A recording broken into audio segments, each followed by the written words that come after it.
Hello class ninth. इस video में exercise 1.3 के क्वेश्चन नंबर 3 का सलूशन आपको प्रोवाइड किया गया है। वीडियो बहुत ही ज़्यादा इंटरेस्टिंग है तो एंड तक ज़रूर देखिएगा और वीडियो अच्छी लगे तो एक लाइक कर दीजिएगा। चैनल सब्सक्राइब नहीं किया तो सब्सक्राइब करके बेल आइकन ज़रूर प्रेस कर दीजिए, जिससे नए नए वीडियोज़ का नोटिफिकेशन आप तक पहुँचते रहें। क्वेश्चन दिया गया है, express the following in the form P upon Q where P and Q are integers and Q does not equals to 0। दिए गए नंबर्स को हमें P अपॉन क्यू के फॉर्म में एक्सप्रेस करना है, जहाँ पर P और Q इंटीजर्स हैं और Q की वैल्यू 0 के इक्वल नहीं है। जो पहला पार्ट इसमें आपको दिया गया है वो दिया गया है 0.6 बार, ठीक है, 0.6 बार। और 0.6 बार को हम लिख सकते हैं 0.666 अप टू इनफाइनाइट, ठीक है। लेकिन आपको यहाँ पर एक चीज़ और गौर करना पड़ेगा कि जो दोनों पार्ट में यहाँ पे नंबर दिए गए हैं, ये दो अलग अलग टाइप के नंबर आपको दिख रहे होंगे। पहले में देखेंगे आपकी पॉइंट के बाद जो डिजिट था वो पूरा रिपीट हो रहा है, लेकिन दूसरे में पॉइंट के बाद पहले 4 रिपीट नहीं हुआ, उसके बाद 7 जो आ रहा है वो रिपीट हो रहा है, ठीक है। तो इन दोनों नंबर्स को हम P अपॉन क्यू के फॉर्म में कन्वर्ट करने के लिए दो अलग अलग रूल्स यहाँ पे फॉलो करेंगे। अब उसके लिए आपको वीडियो को एंड तक देखना पड़ेगा, तभी आपको अच्छे से समझ में आएगा। तो यहाँ पर देखिए, फर्स्ट वाले के लिए क्या करना होता है, जब हमें पॉइंट के बाद के सारी डिजिट रिपीट मिले तब, ठीक है। सबसे पहले दिए गए नंबर को किसी वेरिएबल से लेट करते हैं। तो यहाँ पे हम लिखेंगे लेट x इक्वल्स टू, ठीक है, 0.6 बार। अब इसको थोड़ा सा हम एक्सप्लेन करके लिखेंगे। सो x इक्वल्स टू 0.6 बार को लिख सकते हैं 6666 अप टू इनफाइनाइट। अब इसे लिखेंगे इक्वेशन नंबर 1, ठीक है। अब हम ये देखेंगे कि पॉइंट के बाद कितनी डिजिट रिपीट हो रही हैं। तो इस नंबर में पॉइंट के बाद सिर्फ एक ही डिजिट रिपीट हो रही है 6। तो इक्वेशन नंबर 1 में 10 की पावर 1 से मल्टीप्लाई करेंगे। अगर यहाँ पर 2 डिजिट रिपीट होती तो इक्वेशन नंबर 1 में 10 की पावर 2 से मल्टीप्लाई करते, और वैसे ही अगर 3 डिजिट रिपीट होती पॉइंट के बाद तो हम इसमें 10 की पावर 3 से मल्टीप्लाई करते, ठीक है। लेकिन यहाँ पर एक ही डिजिट रिपीट हो रही है तो 10 की पावर 1 से ही मल्टीप्लाई करेंगे। तो आप लिखोगे यहाँ पर मल्टीप्लाई बाई 10 की पावर 1 और उसको लिखेंगे 10, ठीक है ना, किसमें, इन इक्वेशन फर्स्ट। जब इक्वेशन फर्स्ट में मल्टीप्लाई करेंगे तो आप देखेंगे कि लेफ्ट में भी 10 का मल्टीप्लाई होगा, ठीक है, एक्स में, और राइट साइड में जो नंबर है उसमें भी 10 का मल्टीप्लाई हमें करना पड़ेगा। तो जब एक्स में 10 का मल्टीप्लाई होगा तब आंसर आ जाएगा आपका 10x। और जब राइट साइड में मल्टीप्लाई 10 का करेंगे तो यहाँ पर आप देख पा रहे हो कि राइट साइड में एक डेसिमल नंबर है, और जब भी डेसिमल नंबर में 10 का मल्टीप्लाई होता है, ठीक है, तो पॉइंट एक डिजिट राइट साइड की तरफ खिसक जाता है। और वैसे ही अगर 100 से करेंगे तो 2 डिजिट खिसक जाएगा, और वैसे ही अगर हम 1000 से करते हैं तो पॉइंट 3 डिजिट खिसक जाएगा। लेकिन यहाँ पर हमें 10 से मल्टीप्लाई करना है तो पॉइंट सिर्फ एक ही डिजिट राइट साइड की तरफ खिसकेगा। तो पॉइंट यहाँ है, यहाँ से खिसक के चला जाएगा 6 के बाद, जो आपका जो नंबर आएगा वो आएगा 6.666 अप टू इनफाइनाइट, ठीक है। अब इस नंबर को हम दिए गए नंबर के फॉर्म में कन्वर्ट करने की कोशिश करेंगे। जैसे यहाँ पर नंबर दिया गया 0.666, यहाँ पर आपको जो नंबर मिल रहा है वो है 6.666। तो अगर हम इस 6 को अलग कर लें, सेपरेट कर लें, तो यहाँ पर बचेगा 0। अब आपका जो नंबर बनेगा वो बनेगा 0.666। So implies that 10x equals to, अब देखिए इसको हम लिख सकते हैं 6 प्लस 0.666 अप टू इनफाइनाइट, ठीक है। ऐसा करने से नंबर पे कोई इफेक्ट नहीं पड़ेगा, क्योंकि दोनों को अगर हम प्लस करते हैं, ठीक है, तो 6.666 ही आएगा।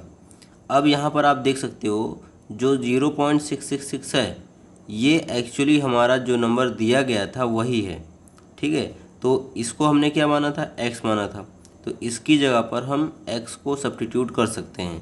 तो आप लिख सकते हो यहाँ पर 10x इक्वल्स टू 6 प्लस, यहाँ पे हमने लिख दिया x। अब यहाँ पर जो आपको x दिख रहा है इसको हम ट्रांसपोज कर देंगे लेफ़्ट साइड में, तो हमें क्या मिलेगा, ध्यान दीजिएगा, 10x minus x equals to 6।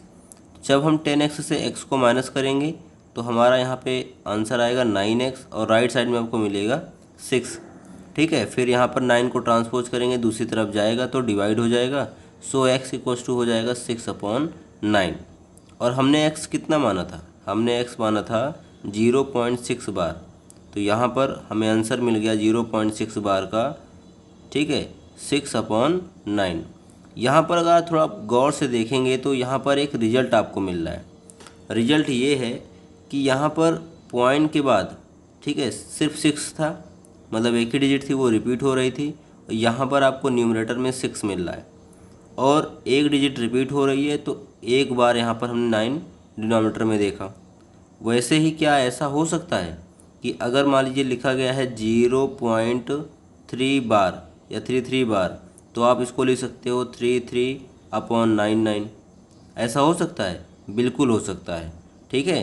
तो हमें रिजल्ट ये मिलेगा कि अगर पॉइंट के पहले 0 है और पॉइंट के बाद का जो भी डिजिट है वो सारा रिपीट हो रहा है, ठीक है, तो जो डिजिट रिपीट हो रही हो उसको न्यूमरेटर में रखेंगे और जितनी डिजिट रिपीट हो रही हो उतने ही 9 हम डिनोमिनेटर में रखेंगे। अब इसको हमने डायरेक्टली क्यों नहीं किया, तो हमें ऐसे क्वेश्चंस में इसको डायरेक्टली करना भी नहीं है, इसका यूज़ हम इस टाइप के क्वेश्चन में करने में करेंगे, ठीक है। कैसे करेंगे और कहाँ होता है, आइए आपको जब क्वेश्चन 2 सॉल्व करेंगे तब समझ में आएगा, ठीक है। तो बढ़ते हैं पार्ट 2 पे। तो पार्ट 2 में आपको दिया गया है, नंबर जो दिया गया है वो दिया गया है आपको 0.47 बार, ठीक। तो सबसे पहला काम हमारा होगा कि इसको हम किसी वेरिएबल के इक्वल माने, तो हम लेट करेंगे, late x equals to 0.47 bar.